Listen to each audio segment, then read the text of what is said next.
नमस्कार साथियों, स्वागत है आप सभी का आपकी अपनी पाठशाला पर। मैं हूं अंकित अवस्थी। आप हैं मेरे साथ में एक ऐसी खबर के साथ जिस खबर की वजह से भारत की राजनीति में फिर से सोरोस का जिक्र आ गया है। खबर यह है कि सोरोस को हाल ही में अमेरिका की तरफ से प्रेसिडेंशियल मेडल दिया गया है। अब यह प्रेसिडेंशियल मेडल ऑफ फ्रीडम दिया गया है, जो कि अमेरिका का सबसे उच्च पुरस्कार है, जिसे भारत रत्न के आप समतुल्य मान सकते हैं। जैसे भारत में भारत रत्न होता है, ऐसे वहां पर प्रेसिडेंशियल मेडल ऑफ फ्रीडम दिया गया है। जिस व्यक्ति को दिया गया है उसका नाम सोरोस है, और सोरोस भारत में अशांति के जनक के रूप में देखा जाता है। जब जब आप दक्षिणपंथी पार्टियों का शासन देखेंगे, सोरोस उनका दुश्मन कहलाता है। और ऐसे में भारत के अंदर बीजेपी की सत्ता के सामने सोरोस एक विलन है। बार बार बीजेपी के द्वारा आरोप लगाया जाता है कि सोरोस के द्वारा अपोजिशन को फंड किया जाता है। क्यों किया जाता है बोले, इसके पीछे का कारण है कि सोरोस जो है वो अडानी, या फिर अडानी का नाम तो खैर लेकर के बीजेपी नहीं उतरती है मार्केट में। मुद्दा यह है कि ये कश्मीर को तोड़ने की बात करता है, 370 के खिलाफ रहता है, इसलिए ये भारत विरोधी है। ये भाई साहब जो है भारत के अंदर काफी ज्यादा क्रिटिसाइज किए जाते हैं बीजेपी लेड एसोसिएशन के द्वारा या ग्रुप के द्वारा। लेकिन वही दूसरी तरफ अगर हम बात करते हैं भारत के अंदर, तो कांग्रेस का नाम जोड़ दिया जाता है। कांग्रेस का नाम जोड़ने के पीछे का तथ्य है कि जिस तरह से कांग्रेस अडानी के पीछे पड़ी है, वैसे ही सोरोस भी अडानी के पीछे पड़े हुए हैं। तो अडानी के पीछे पहले सोरोस पड़े थे, उसके बाद में राहुल गांधी जी पड़ गए। तो कनेक्शन इस तरह जोड़ा जाता है कि इन दोनों के बीच में कनेक्शन महज एक इत्तेफाक है या सोची समझी साजिश है। खैर, सोरोस का भारत में ही नाम नहीं है, पूरी दुनिया में नाम है, और उस दुनिया में नाम के चलते ही इन्हें प्रेसिडेंशियल ऑर्डर ऑफ फ्रीडम मिला है। तो ऐसे में इन्हें जो मिला हुआ पुरस्कार है, वो पुरस्कार कितना खास है, कितने लोगों को दिया जा चुका है, और ये दुनिया में कितना इंपैक्ट रखते हैं, सारी बातें आज के सेशन में करेंगे। फिलहाल के लिए जिन्हें आप मेडल देते देख रहे हैं, ये जॉर्ज सोरोस के बेटे हैं, जो अपने पिताजी के बिहाफ पर, क्योंकि पिताजी 2030 में पूरे 100 साल के हो जाएंगे, तो ऐसे में 94 ईयर की ओल्ड एज में वो यहां पहुंच नहीं पाए, तो उनकी जगह बेटा आया वो पुरस्कार लेने। आजकल यही सब जगह दिखाई देते हैं। अंतरराष्ट्रीय स्तर पर बिलियंस ऑफ डॉलर खर्च किए जाते हैं। इनका क्या तरीका है, वो तरीका भी आज मैं आपको समझाऊंगा, और ये इनके बयान भी सुनवाऊंगा, जिनमें ये खुद कहते हैं कि इन्हें इस बात से फर्क नहीं पड़ता। किस बात से फर्क नहीं पड़ता? कि दुनिया में सोशो इकोनॉमिक स्ट्रक्चर कैसे चल रहा है, इन्हें अपना मुनाफा कमाना होता है। देश चाहे बर्बाद हो जाए, देश इनके लिए महज एक बाजार है। ऐसा क्यों है, सारी बातों पर चलेंगे, लेकिन पहले थोड़ा सा और परिचय भी ले लेते हैं। तो साहब, बात यह है कि जो बाइडेन के द्वारा हाल ही में हिलेरी क्लिंटन बिल क्लिंटन के परिवार से, ठीक है, जो कि पहले ट्रंप के खिलाफ चुनाव लड़ चुकी हैं, उन्हें पुरस्कार दिया गया। साथ में जॉर्ज सोरोस को पुरस्कार दिया गया। दिया तो और भी लोगों को है। सुर्खियां इन दो लोगों की इसलिए बनी क्योंकि ट्रंप के खिलाफ हैं ये लोग। तो क्या सोरोस भी ट्रंप के खिलाफ है? जी हां। तो फिर बाइडेन से क्या लेना देना है? बाइडेन की पार्टी को फुल फंडिंग देते हैं ये, यानी बाइडेन के प्रबल समर्थक हैं। बाइडेन के ही नहीं, जो भी डेमोक्रेटिक पार्टी के उम्मीदवार हैं उनके समर्थक हैं। अमेरिका में खुलेआम ट्रंप का विरोध करते हैं। इवन ट्रंप से पहले ही रिपब्लिकन लीडर हुआ करते थे जॉर्ज डब्ल्यू बुश। 2004 में उनको हराने के लिए तो कस्में खा ली थी कि मैं सारा की सारा अपना धन इनके ऊपर, इनकी बर्बादी के ऊपर लगा सकता हूं, बस बुश नहीं जीतने चाहिए। लेकिन बुश जीत गए थे। ट्रंप भी इनके ही हिट लिस्ट पर रहते हैं। सोरोस पूरे टाइम ट्रंप को क्रिटिसाइज करते हैं। यही कारण है कि एलन मस्क ने इनको जैसे ही पुरस्कार मिला, इनके खिलाफ खूब सारी भाषणबाजी करना शुरू कर दी कि बाइडेन जाते जाते अपनों को ही पुरस्कार देते हुए जा रहे हैं। ठीक है, इसीलिए सुर्खियों में एलन मस्क भी हैं, सोरोस भी हैं, अमेरिका की पॉलिटिक्स भी है, तो पूरी दुनिया की है। यानी कि एक ऐसी सुर्खी है जिसका इंपैक्ट पूरी दुनिया पर पड़ने वाला है। ठीक है, सुर्खी है कि जॉर्ज सोरोस को अमेरिका का टॉप सिविलियन अवार्ड मिलता है, जिस पर एलन मस्क नाराज हो जाते हैं। ठीक है, कुल मिलाकर 19 लोगों को अमेरिका में इस प्रतिष्ठित प्रेसिडेंशियल मेडल ऑफ फ्रीडम को दिया गया है। इसमें जॉर्ज सोरोस का नाम के साथ साथ पूर्व विदेश मंत्री हिलेरी क्लिंटन, फुटबॉल के superstar Lionel Messi, fashion designer Ralph Lauren, ऐसे काफी बड़े हस्तियों के नाम हैं। जिसमें जॉर्ज सोरोस को जब यह पुरस्कार दिया गया तो उनके बेटे रिसीव करते हुए आपको यहां दिखाई दे रहे हैं, और इसमें इनके बारे में कसीदे कसे जा रहे हैं कि इन्होंने क्या क्या अच्छा काम किया है। यहां पर आप देख सकते हैं 4 जनवरी का प्रेसिडेंशियल ट्वीट है, मतलब प्रेसिडेंशियल ब्रीफ है, जिसमें ये सारी जानकारियां हैं। इन 4 लोगों को अमेरिकी सर्वोच्च पुरस्कार की तस्वीर में सबसे रिकॉग्नाइज्ड चेहरा माना जा रहा है। बाकी पूरी लिस्ट लंबी चौड़ी है, उसमें से जॉर्ज सोरोस का नाम भी है। 19 लोगों को यह पुरस्कार दिया गया है। प्रेसिडेंशियल मेडल ऑफ फ्रीडम के बारे में थोड़ा जान लेते हैं। 1963 में अमेरिका के राष्ट्रपति हुए जॉन एफ कैनेडी।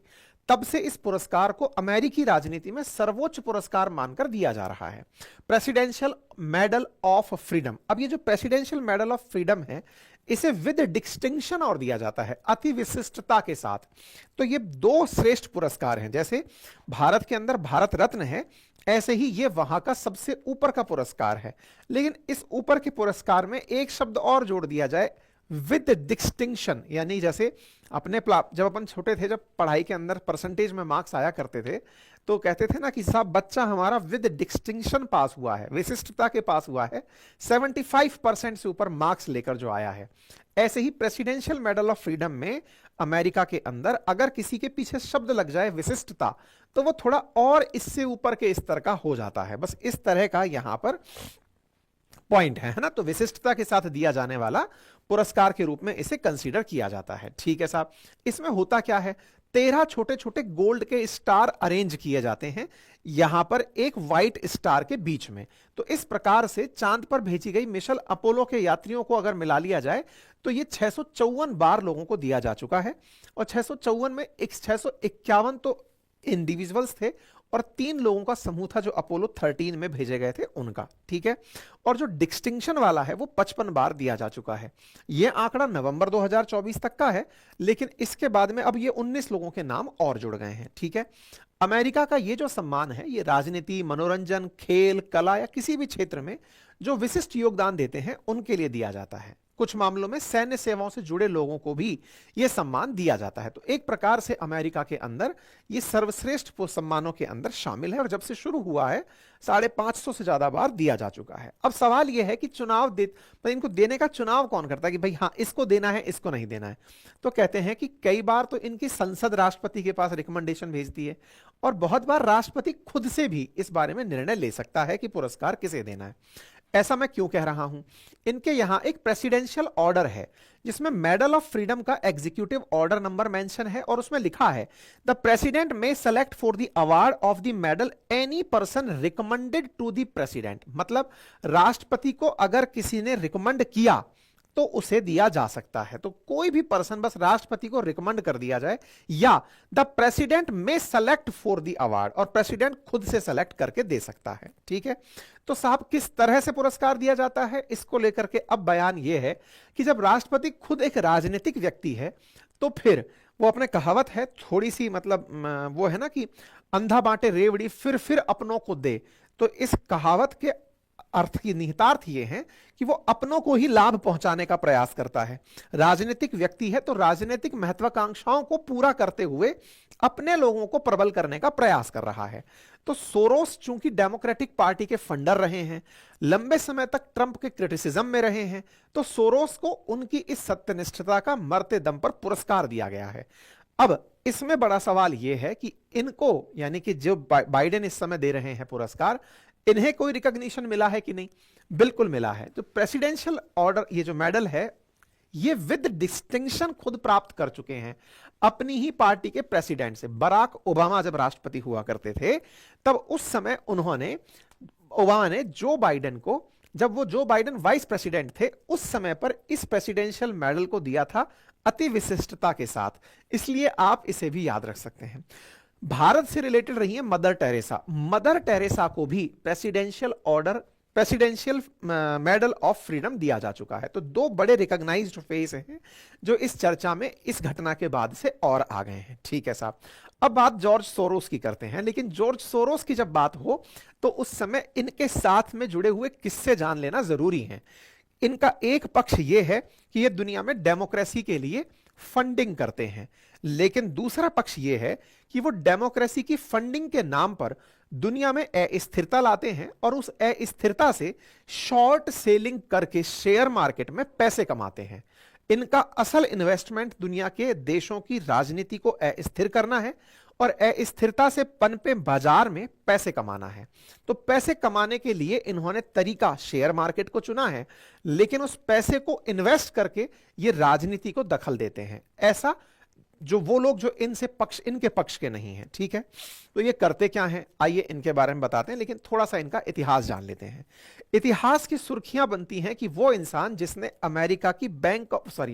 ब्रिटेन की बैंक ऑफ इंग्लैंड को टूटने के हद तक पहुंचा दिया था। ऐसा क्या था, 1992 में इन्होंने शॉर्ट सेलिंग करके बैंक ऑफ इंग्लैंड को बर्बादी के कगार पर ला दिया था। ये कैसे, मतलब इसका क्या है? शॉर्ट सेलिंग का मतलब यह है कि मैंने आपसे कुछ पैसे उधार, मान लीजिए कि मैंने आपसे 10 शेयर उधार लिए और 10 शेयर उधार लेकर उन्हें 500 रुपए के हिसाब से 10 शेयर उधार लिए, 500 रुपए में उधार लिए हैं मैंने आपसे, तो टेक्निकली 500 के शेयर उधार लेके मैंने 500 के शेयर किसी और को बेच दिए, तो मैं लायबल हूं कि आपको 500 रुपए पहुंचाऊंगा। मेरी जिम्मेदारी 500 रुपए के 10 शेयर के हिसाब से 5000 रुपए लौटाने की हुई। लेकिन वहीं मार्केट गिराकर मैंने, या मार्केट मेरी किस्मत से गिर गया, एक बार के लिए हम ये मानते हैं, और वो 400 रुपए प्रति शेयर हो गए, तो मैंने 400 रुपए प्रति शेयर पर 10 शेयर खरीदे, 4000 रुपए अपनी जेब से खर्च किए, 5000 में मैं ऑलरेडी माल बेच चुका था, 4000 का माल खरीद के मैंने जिससे उधार लिए थे उसे रिटर्न कर दिए कि ये पकड़िए, और ये करने का काम करके मैंने 1000 रुपए अपने जेब में निकाल लिए। आप पूछेंगे ऐसा भला होता है क्या? बिल्कुल होता है। मार्केट में कॉल ऑप्शंस ऐसे ही बेचे जाते हैं। फ्यूचर एंड ऑप्शंस में जो कॉल ऑप्शंस बेचे जाते हैं या फ्यूचर्स जो बेचे जाते हैं, उसमें सेलर यही काम कर रहे होते हैं। सेलर एक मार्केट के अंदर कोई फ्यूचर पे या कॉल को बेच चुके होते हैं और उस मार्केट के गिरने का इंतजार करते हैं, आपका पैसा उसी मार्जिन से बनाकर निकल लेते हैं। ठीक है, कुल मिलाकर के शॉर्ट सेलिंग का काम। और अगर आपको ये सब बातें डिटेल में समझनी है तो बातें बाजार की का कोर्स ज्वाइन कीजिए, जिसका लिंक मैंने कमेंट बॉक्स में दिया हुआ है, वहां और अच्छे से आप इसे समझेंगे। फ्यूचर एंड ऑप्शंस क्या है, कॉल कैसे होता है, शॉर्ट सेलिंग कैसे होती है। तो ये जो बड़े पैसे वाले लोग हैं, ये बाजार में शॉर्ट सेलिंग करते हैं। मतलब पहले उधार में माल उठा लिया, सामने वाले को तो वही पैसा पे करना है आपको जितने में उधार में उठाया है। टेक्निकली उधार में लेकर के सामने वाला सोच रहा है कि आप फंसने गए, लेकिन आपने उसकी वैल्यू बिल्कुल गिरा दी। आप पूछेंगे गिराएंगे कैसे? तो ये लोग गिराने के लिए मसीहा जाने जाते हैं, क्योंकि देश की सरकारें ही हिला देते हैं। ये हिला देते हैं तो पूरा पूरा शेयर मार्केट बैठ जाता है। बैठता है तो इनको पे कुछ नहीं करना पड़ता। हिंडनबर्ग भी शॉर्ट सेलिंग करता है, ये भी शॉर्ट सेलिंग करते हैं और गिर के पैसे बनाते हैं, और उस पैसे से ही इनका सब चलता है।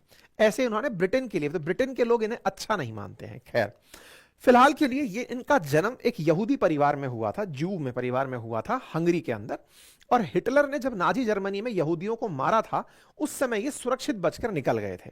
ऐसे में हंगरी में जब कम्युनिस्ट देश की सरकार बनी, कम्युनिस्ट पार्टी की सरकार बनी, तो ये उस देश को छोड़कर पश्चिमी देशों में आ गए।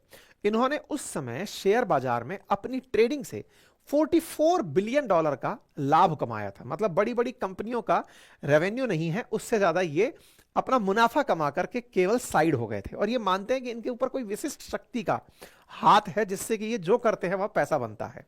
खैर, अपने इस पैसे से ये हजारों स्कूल, अस्पताल ये भी बनवाते हैं, और साथ ही साथ में लोकतंत्र और मानवाधिकार के लिए लड़ने वाले संगठनों को मदद करते हैं। अब जब संगठनों के लिए मदद करते हैं तो मदद के नाम पर देश में अस्थिरता भी लाते हैं।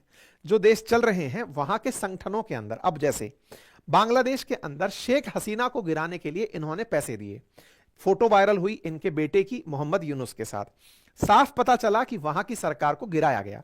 तो सोचिए कि अगर बांग्लादेश का स्टॉक मार्केट इस घटना से प्रभावित हुआ होगा, तो जितना इन्वेस्टमेंट इन्होंने सरकार गिराने में किया था, उतना मार्केट से शॉर्ट सेलिंग करके पैसा निकाल ले गए। एग्जैक्टली ये सारे काम उन देशों में करते हैं जो विकासशील हैं।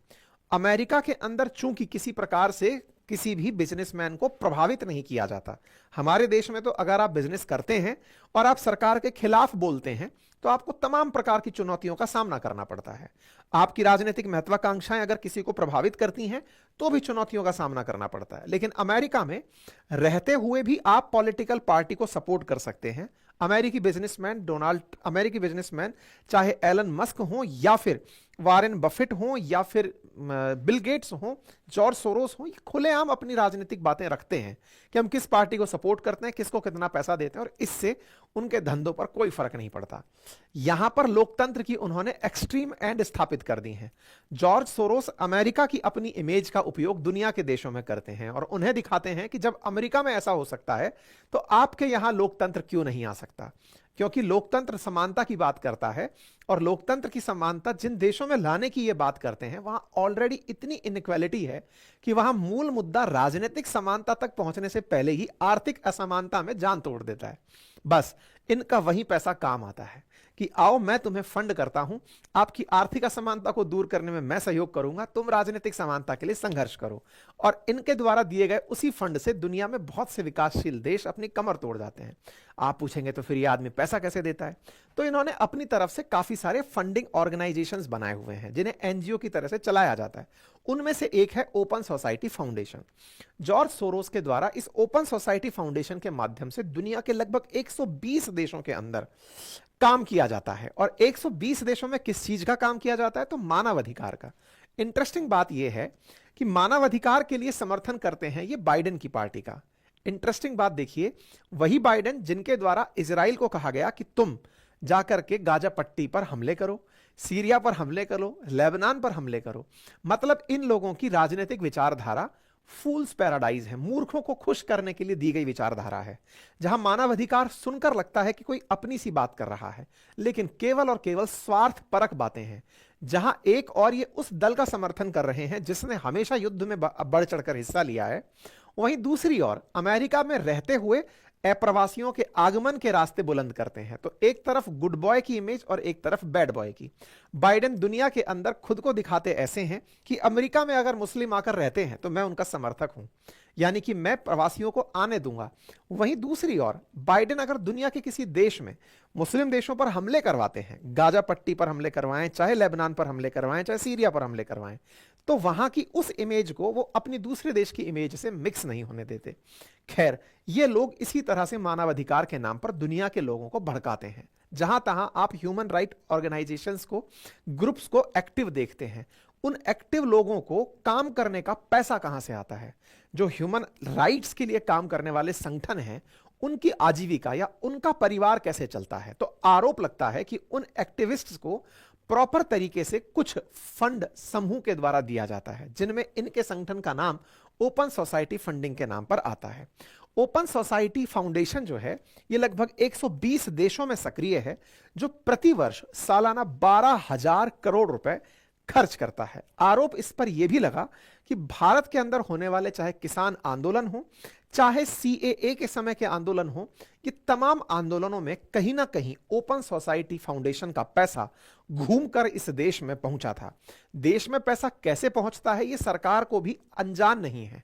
हमारे देश में बहुत सा पैसा हवाला के थ्रू रूट किया जाता है और ये हवाला केवल उनके लिए ही अनजान है जिन्हें सरकार ने बख्श रखा है। बाकी सरकार सब जानती है कि भारत का पैसा बाहर से अंदर और अंदर से बाहर कैसे जाता है। खैर, ये अपने बारे में जो बताते हैं वो ये है कि हम ओपन सोसाइटी फाउंडेशन है, जॉर्ज सोरोस के द्वारा स्थापित किए गए हैं और हमारा काम दुनिया में राइट, इक्विटी और जस्टिस के लिए काम करने जैसा है।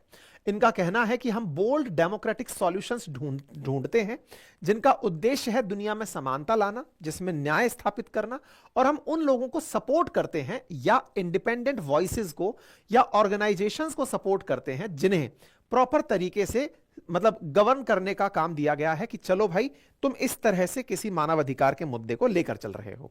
तो इसमें फायदे का पैसा कैसे आता है? तो होता क्या है कि जॉर्ज सोरोस अपनी तरफ से डोनेशन देता है, जो प्रॉफिट अर्न करता है उसमें से ओपन सोसाइटी फाउंडेशन को, और ओपन सोसाइटी फाउंडेशन जिसे अलेक्जेंडर सोरोस लीड करते हैं, वो ओपन सोसाइटी फाउंडेशन इस पैसे को इन्वेस्ट करते हैं। इन्वेस्ट किया जाता है केमैन्स आइलैंड में। ये एक तरह का ऐसी जगह है, ऐसी राजदार जगह है।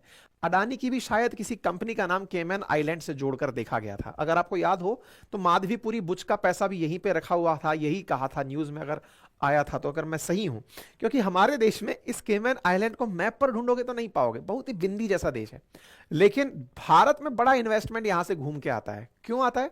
क्योंकि बड़े बड़े पैसे बचाने वाले लोगों ने या देश को अस्थिर करने वाले लोगों ने या भारत के ही कई उद्योगपतियों ने भारत सरकार के टैक्स से बचने के लिए पहले पैसा वहां पहुंचा दिया किसी ना किसी तरीके से, और वहां से हमारे देश में पैसा घुमाकर लाया गया।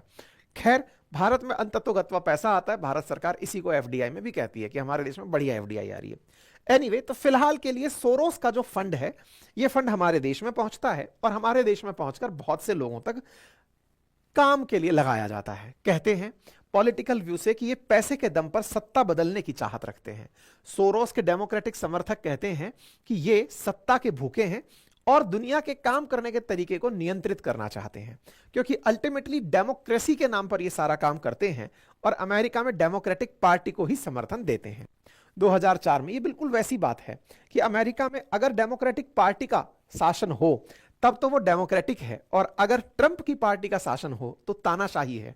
ये उस थॉट के व्यक्ति हैं। इसी के साथ साथ 2004 में एक लेख में इन्होंने लिखा कि मैंने खुद को किसी तरह के भगवान को माना है, मैं खुद को किसी तरह का भगवान मानता हूं।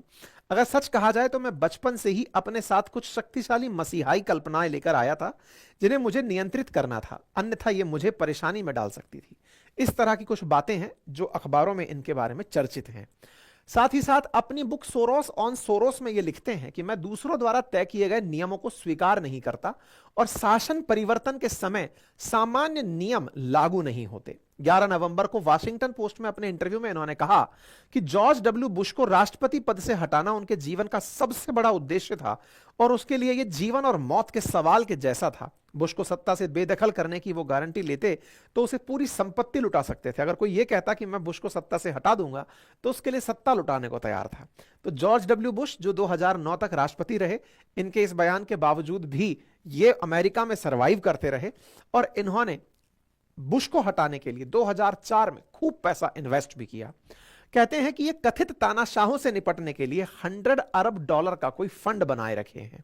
अब ये बात कहीं फैक्चुअली किसी जगह तो लिखी हुई है नहीं, अगर ये अखबारों में भी है और मिथक में भी है और इनके भी इंटरव्यू में है तो निश्चित ही इसका अगर कुछ भी है तो कोई किसी देश की सत्ता को गिराने के लिए अगर पैसे इन्वेस्ट कर रहा है तो निश्चित ही इसका उद्देश्य तो सही नहीं है।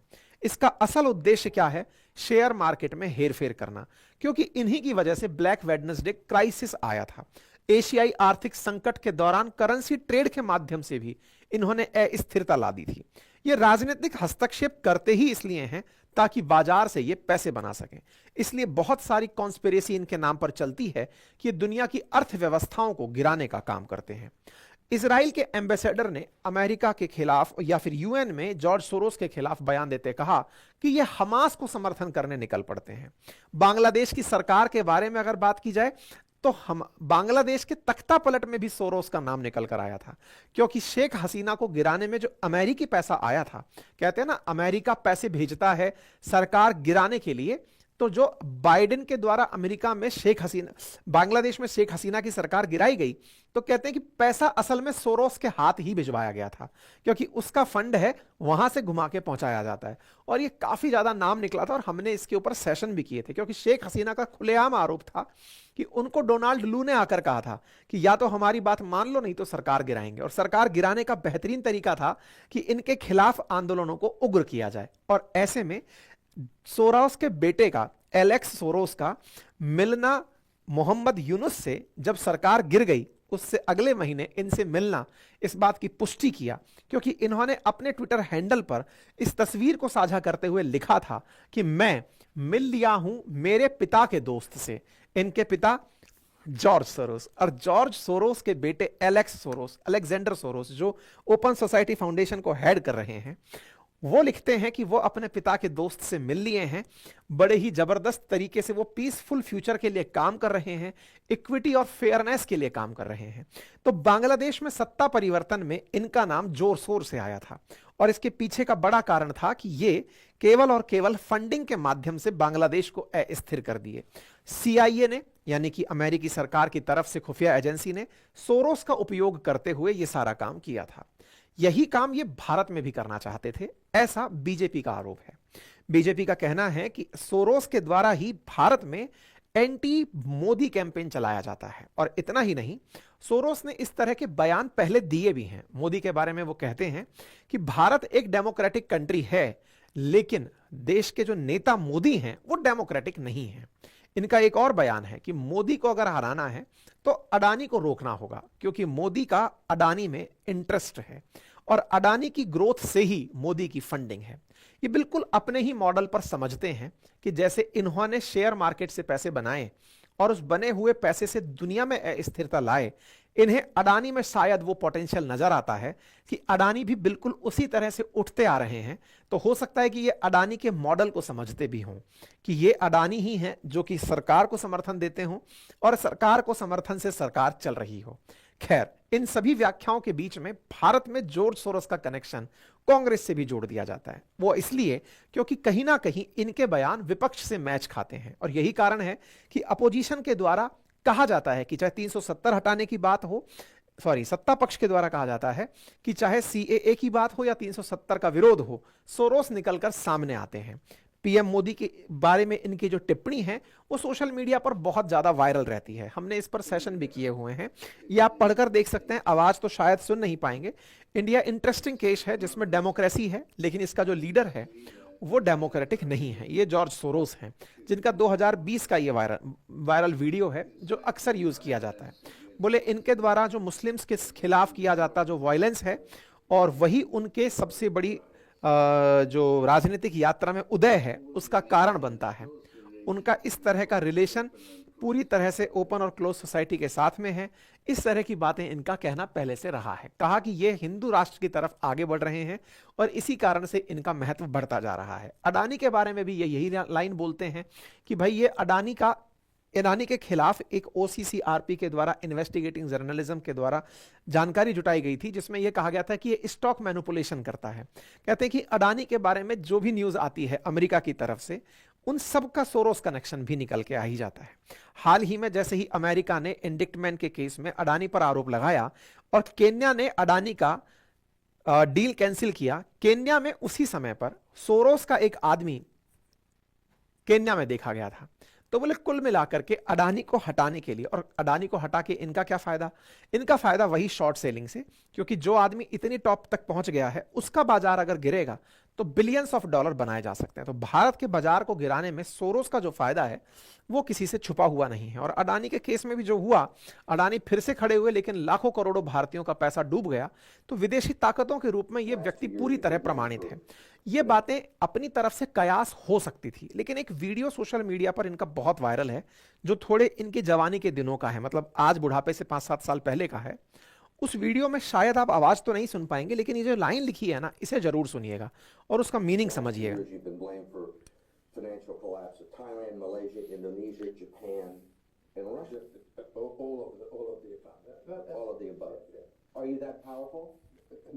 No, I think there's a great misunderstanding. The Prime Minister of Malaysia said that the region spent 40 years trying to build up its economy, and along comes a moron like Soros with a lot of money, and it's all over. He called you a criminal.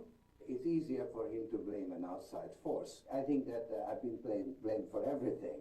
I am basically there to make money. I cannot and do not look at the social consequences of what I do. Do you believe? इनसे पूछा एक पत्रकार ने कि आपके ऊपर आरोप है कि आप मलेशिया, थाईलैंड, वियतनाम, वेनेजुएला, इनकी सरकारों को गिराने के लिए या फिर इनकी आर्थिक अस्थिरता के लिए जिम्मेदार हैं। मलेशिया के पीएम खुद कहते हैं कि आपने आकर के मार्केट को गिराया है। तो ये कहते हैं खुद, यहां पर मैंने लाइन इसीलिए पढ़ाई, आप वीडियो रोक करके दोबारा से देख लीजिएगा, जिसमें ये खुद से कह रहे हैं कि लोगों को लगता है कि मैं ऐसा करता हूं, मुझे इस बात का कोई फर्क नहीं पड़ता, मैं केवल पैसे कमाने आता हूं, मेरा इंटरेस्ट पैसे कमाने में है, मुझे सोसाइटी में क्या फर्क पड़ रहा है, इसका सोशल क्या इंपैक्ट है, मुझे इससे फर्क नहीं पड़ता। अर्थात ये जो फर्क नहीं पड़ता, ये जो डायलॉग है इनका, असल में यही सबसे बड़ा कारण है कि बाजार की अपकमिंग जो इकोनॉमीज हैं, विकासशील अर्थव्यवस्थाएं जो तुलनात्मक रूप से तेजी से ऊपर उठती हैं, उन विकासशील अर्थव्यवस्थाओं में इस तरह के व्यक्ति के द्वारा इन्वेस्टमेंट करके उस मार्केट को बिगाड़ा जाता है। और बिगाड़ने का जो तरीका है वो सिंपल है, शॉर्ट सेलिंग। अगेन मैं कह रहा हूं, शॉर्ट सेलिंग हो या कॉल ऑप्शन हो या फ्यूचर ऑप्शन हो, भले ही आप ट्रेड ना करते हो, अगर ट्रेड सीखना चाहते हो ना, तो बहुत ही नॉमिनल कीमत पर हमने पूरा कोर्स डिजाइन किया हुआ है बातें बाजार की एप्लीकेशन पर, जिसका लिंक कमेंट बॉक्स में पिन है। जाकर समझिए, दुनिया समझने के लिए भारतीय संविधान समझिए, बातें बाजार की अपनी पाठशाला के कुछ कोर्सेज हैं जो वाकई में आपके लिए बहुत महत्वपूर्ण है। ठीक है, तो कुल मिलाकर के जॉर्ज सोरोस का राहुल गांधी के साथ जो कनेक्शन है वो बीजेपी का सबसे बड़ा ट्रम्प कार्ड है। वो कहते हैं कि साहब देखो, बात यह है कि कहीं ना कहीं विदेशी फंडिंग आती है, और वो फंडिंग जो है ना, क्योंकि राहुल गांधी जी ने एक सूत्रीय मांग पकड़ रखी है, और वो केवल और केवल अडानी है। अडानी को लेकर के जो बयान है इनके, वो सोरोस से मैच खाते हैं। और सोनिया गांधी जी तो खुद जॉर्ज सोरोस के जो फंडेड ग्रुप हैं, जो कश्मीर इंडिपेंडेंस की बात करते हैं, उनसे कनेक्टेड रही हैं। अब ये क्या कहानी है, एक फोरम है, forum for democratic leader in Asia Pacific, ये कश्मीर की आजादी की बात करता है, और इस फोरम के अंदर सोनिया गांधी जी की तस्वीर लगी है। तो ऐसे में बोले सोनिया गांधी जी जिसकी को प्रेसिडेंट हो, वो कश्मीर की आजादी की बात करता हो, और वो जो फोरम है वो सोरोस द्वारा फंडेड हो, तो ये कैसे माना जाए कि ये भारत के हित के लिए काम कर रहे हैं। तो इस बार जब संसद सत्र चल रहा था, तो सत्ता पक्ष के द्वारा विपक्ष पर इस बात का हमला किया जा रहा था कि आपका सोरोस के साथ कनेक्शन क्या है। बिल्कुल वैसे ही जैसे मोदी का नाम अडानी से जोड़ा जा रहा था, ऐसे ही गांधी का नाम सोरोस से जोड़ा जा रहा था। तो एक प्रकार का हमारे देश की राजनीति में सोरोस का बहुत महत्व है। इतना ही नहीं, इन्होंने ये तक आरोप लगाया बीजेपी ने कि देखो, भारत में जब संसद सत्र चल रहा होता है उस समय सोरोस कोई ना कोई ऐसा मुद्दा एक्टिवेट करा देता है जिससे हमारे देश की संसद ना चले। देश में पूरे टाइम का माहौल शांत है, लेकिन जब संसद चलती है तो संसद ना चलने दी जाए, बस ये आदमी यही काम करता है। इसी के चलते एलन मस्क इन पर फट गए, और उन्होंने कहा कि एक ऐसे आदमी को जाकर के पैसा दे दिया गया है जो कि एक प्रकार से मार्वल सीरीज के अंदर एक कैरेक्टर है मैग्नेटो, बोले वो लगता है, उसका तरीका वही है। तो बाइडेन जाते जाते अपनों को इस तरह से लाभ देकर जा रहे हैं जिन्होंने ना जाने कितने देशों में अस्थिरता फैलाई है। खैर, अमेरिका को आप जितना समझ जाएंगे आपके लिए उतना बेहतर होगा। मर्जी आपकी है कि आप जियोपॉलिटिक्स को इंडियन पॉलिटिक्स के महत्व में कितना समझ पाते हैं। दुनियादारी की राजनीति जितना आसानी से समझ में आएगी, भारत की राजनीति आपके लिए उतनी ही सुलभ हो जाएगी। फिलहाल के लिए इतना ही। अगर जानकारी पसंद आई हो, साथियों से साझा करें। चैनल पर नए हैं तो चैनल को सब्सक्राइब करें। साथ ही साथ में मेरा अपना इंडियन पॉलिटी के लिए भारतीय संविधान का एक बहुत ही बेहतरीन बैच उपलब्ध है अपनी पाठशाला एप्लीकेशन पर, पूरे 1 साल की वैलिडिटी के साथ। आप चाहे कोई भी कॉम्पिटिटिव एग्जाम की तैयारी ना करते हो तो भी आप इसे सुने। साथ ही साथ में स्टॉक के लिए हमारा बातें बाजार की पर स्टॉक मार्केट का फाउंडेशन कोर्स है, आप उसे जाकर के यूज कर सकते हैं, बेहतरीन कोर्स है। साथ ही साथ हमारे रिकॉर्डेड जीए फाउंडेशन के बैच हैं, मात्र बहुत ही नॉमिनल कीमत के अंदर आप उसे एक्सेस कर सकते हैं। आरएस फाउंडेशन का बैच उपलब्ध है, और घर बैठे आप अपनी पुस्तकें मंगा सकते हैं, आप उन्हें एक्सेस कर सकते हैं। आपका समय शुभ हो। बहुत धन्यवाद।